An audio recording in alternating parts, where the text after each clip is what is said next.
Hey guys welcome back to bald and beard vlogs. ഫഫയുടെ ആവേശം തിരാന്ന് പറഞ്ഞാൽ ഇമാതിരി ഒരു ഹൈ വോൾട്ടേജ് പടം ഈ നടക്കൊന്നും മലയാള സിനിമയിൽ ഉണ്ടായില്ല എന്നതൊരു സത്യം തന്നെയാണെന്ന് ഇപ്പം ആവേശം കണ്ടതിന് ശേഷം എല്ലാവർക്കും അഭിപ്രായമുണ്ട്. ബിക്കോസ് എന്ന് പറഞ്ഞാൽ ഇതൊരു ഹൈ വോൾട്ടേജ് എന്ന് പറഞ്ഞാൽ ഇതൊന്നും ഇതിനപ്പുറം ഹൈ വോൾട്ടേജ് പടവും ഇല്ല. ചിരിയാണെങ്കിൽ ഹാഫ് ടൈമിന് മുമ്പ് മൊത്തത്തിലുള്ള ചിരി, അത് കഴിഞ്ഞിട്ടുള്ള സ്റ്റണ്ടും കാര്യങ്ങളും ഫഫയുടെ പെർഫോമൻസും ഒരു രക്ഷയില്ല എന്ന് പറഞ്ഞ ഒരു രക്ഷയില്ല.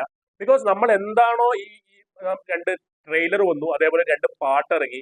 ഈ രണ്ട് പാട്ടൊന്നും ട്രെയിലറിൽ കാണുമ്പോൾ തന്നെ ഒരു വൈബ്, ഈ പടം ഏതൊരു വൈബിലുള്ളതാണ് നമുക്ക് പ്രത്യേകം പിടിയിട്ടിട്ടുണ്ട്. അതിന്റെ എക്സ്പെക്ടേഷൻ വെച്ച് നിങ്ങൾ പോകണം. ആ എക്സ്പെക്ടേഷൻ ഒരു തരി പോലും കുറക്കാതെ ജിത്തു മാധവ് കറക്റ്റ് ആയിട്ട് അത് പ്ലേസ് ചെയ്തിട്ടുണ്ട്.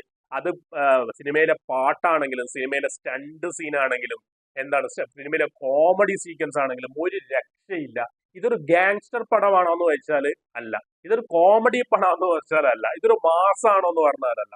ഇതിന്റെയൊക്കെ ഒരു മിക്സ് ആണ്. Fun plus mass plus gangster plus ഒരു എന്റർടൈൻമെന്റ് സാധനം. 2024 നിങ്ങളെ സ്കൂളിലെ ഫ്രണ്ട്സ്, കോളേജിലെ ഫ്രണ്ട്സ്, അല്ലെങ്കിൽ നിങ്ങളെ ഒരു ഗ്യാങ്ങെല്ലായിട്ട് പോയിട്ട് അടിച്ച് പൊളിച്ച് കാണേണ്ട ഒരു പടമാണ് ആവേശം.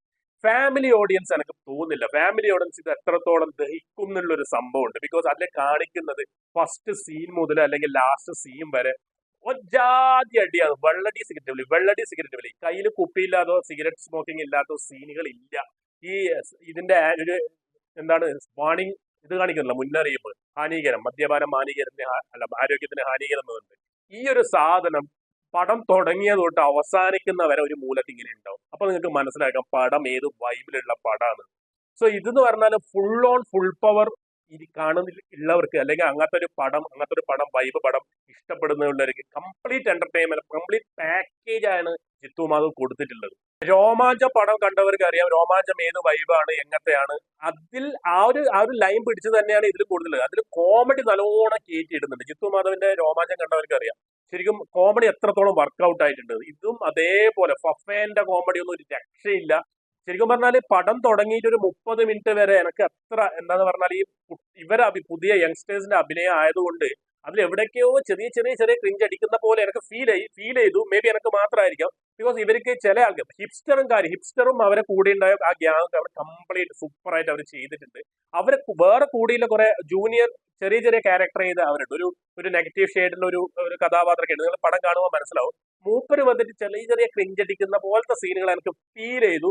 പക്ഷെ ഞാൻ എപ്പോഴും വെയിറ്റിംഗ് 30 മിനിറ്റ് കഴിഞ്ഞിട്ട് ഈ ഫഫ ഒന്ന് വരാനായിരുന്നു. ഈ ഫാസ്റ്റിലൊന്ന് സീനിൽ കാണുമ്പോൾ അതൊക്കെ മാറുന്നുള്ള ഒരു പ്രതീക്ഷ ഉണ്ടായിരുന്നു. അതേപോലെ കറക്റ്റ് 30 മിനിറ്റ് കഴിഞ്ഞപ്പോ നമ്മളെ രംഗന്റെ ബാംഗ്ലൂർ നമ്മളെ ഭരിക്കുന്ന രംഗന്റെ ഒരു ഇൻട്രോ ഉണ്ട്. ഒരു സാമാന്യം അത്ര വലിയ പവറൊന്നും ഇല്ല, എന്നാൽ ആ മുഖം കാണിക്കുന്ന സമയത്ത് തിയേറ്റർ പൂരപ്പറമ്പായിരുന്നു. കയ്യടികളും വിസിലും ഇങ്ങനെ മുഴങ്ങിയിട്ടുണ്ടായിരുന്നു. അത് ആ ഒരു നിമിഷം തൊട്ട് ഫഫ ഏറ്റെടുത്തു.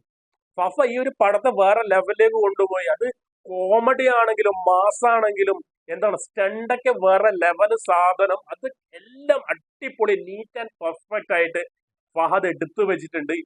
ആ ഒരു ചെറിയൊരു ശരീരമാണ് ഫഹദിന്റെ. ആ ഒരു ചെറിയ ശരീരം കൊണ്ട് ഇത്രമാത്രം മാസ് കാണിക്കാൻ പറ്റുമോ നമ്മൾ അയ്യോബിന്റെ പുസ്തകത്തിൽ നമ്മൾ കണ്ടിട്ടുണ്ട്. അത് വേറെ ഒരു ക്ലാസിക് സാധനം. അതേപോലെ വരത്തന്റെ ഫൈറ്റ് നമ്മൾ കണ്ടിട്ടുണ്ട്. അതേപോലെ തന്നെ കുറച്ച് ഫൈറ്റ് സീനുകളിൽ ഇതിൽ വരുന്നുണ്ട് പോലെ വേറെ സംഭവം, അത് ക്ലൈമാക്സ് ഫൈറ്റ്. ആൻഡ് ഇതിലെ ആ കോമഡിയും അതേപോലെ ആ ഒരു സ്ലാങ് എന്ന് പറഞ്ഞാൽ ഈ ബാംഗ്ലൂർ സ്ലാങ് അല്ലെങ്കിൽ കന്നഡയുടെ സ്ലാങ് കറക്റ്റ് പിടിച്ചിട്ട് ആ ഒരു ലെവല് പിടിച്ചിട്ട് തന്നെ ഫഹദ് ചെയ്തിട്ടുണ്ട്. പിന്നെ ഡാമോനെ എന്നുള്ളൊരു വിളിയും അതൊരു 10-25-30 പ്രാവശ്യം വിളിക്കുന്നുണ്ട് സിനിമയിൽ. എന്നാലും കുഴപ്പമില്ല. രംഗന്റെ അഴിഞ്ഞാട്ടം എന്ന് പറഞ്ഞാൽ വേറെ രീതിയിലുള്ള അഴിഞ്ഞാട്ടം. ഇതിന്റെ ഷമ്മീന്റെ ഒക്കെ ഒരു അച്ഛനായിട്ട് ഒരു ഗ്രാൻഡ് അത്രയ്ക്ക് ലെവലാണ്. ഷമ്മീന്റെ ഒക്കെ അച്ഛൻ ലെവലിലെ ഒരു കഥാപാത്രമാണ് ഇപ്പൊ രംഗൻ എന്നുള്ള പറഞ്ഞത്. അപ്പൊ രംഗന്റെ പവർ നമുക്കറിയാം.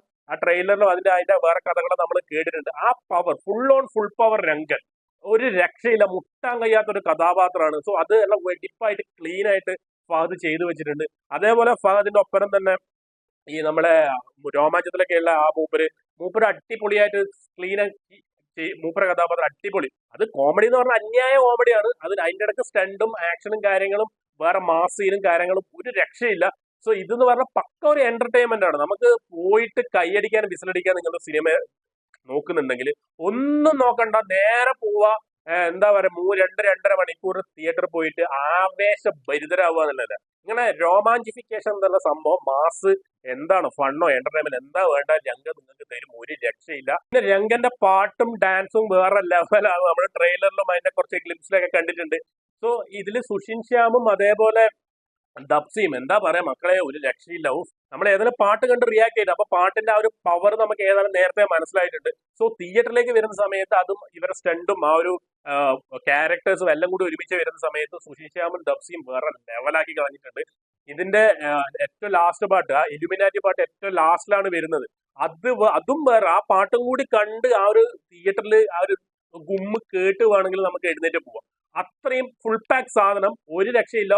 ക്രിഞ്ചോ സാധനങ്ങൾ ഞാൻ പറഞ്ഞില്ല, ഫസ്റ്റ് എനിക്ക് തോന്നി പേഴ്സണലായിട്ട് ചെറിയ ഒരു തുടക്കത്തിൽ മാത്രം, അത് കഴിഞ്ഞിട്ട് ഫുൾ ഓൺ ഫുൾ പവറിൽ ഇങ്ങനെ പോവായിരുന്നു. പക്ഷെ പ്രത്യേകിച്ച് കഥയോ കാര്യങ്ങളോ അല്ലെങ്കിൽ സ്ക്രിപ്റ്റ് ഭയങ്കരമായ ട്വിസ്റ്റോ കാര്യങ്ങളോ ത്രില്ലിങ്ങോ അങ്ങനത്തെ സംഭവങ്ങളൊന്നുമില്ല. വളരെ ഫ്ലാറ്റ് ആയിട്ട് പോകുന്ന കഥയാണ്. പക്ഷെ ഫഹദ് ഫസൽ എന്ന നടൻ, ആ ഒരു മൂപ്പറിന്റെ ആ ഒരു കാലിബർ, ആ ഒരു പ്രത്യേക ആ ഒരു എന്താണ് ആ വേഷം, മൂപ്പരുടെ ഭാഷ, മൂപ്പരുടെ സ്റ്റൈൽ, ആ ഒരു പ്രത്യേക സ്റ്റൈൽ ഈ പടത്തിന് വേറെ ലെവലാക്കി കളഞ്ഞു. ഫഹദ് എന്നൊരു കഥാപാത്രം അല്ല, ഫഹദിന് പകരം വേറെ ആരാണെങ്കിലും എനിക്ക് തോന്നുന്നില്ല ഈ പടം ഇത്രയും ലെവലിലേക്ക് കൊണ്ടുപോകാൻ പറ്റുന്നു. ബിക്കോസ് ഫഹദ് ആയതുകൊണ്ട് മാത്രം. ആ ഫഹദിന്റെ പ്രത്യേകതമായ ഒരു സൈക്കോ ആക്ടിംഗ് ഉണ്ട്. ആ ഒരു ആക്ടിംഗ് ആണ് ഈ ഒരു ആവേശത്തിന് അത്രയും ഒരു ഹൈ വോൾട്ടിലേക്ക് എത്തിക്കുന്നത് 100% പറയാം. So hats off to Fahadh and Jithu Madhavan രണ്ടാമത്തെ ഹിറ്റിലേക്ക് രോമാഞ്ചത്തിന് ശേഷം കടന്നുകൊണ്ടിരിക്കുകയാണ്. സോ ഒട്ടും ആമാന്തിക്കേണ്ട guys, let's go to the nearest theatre and have a blast.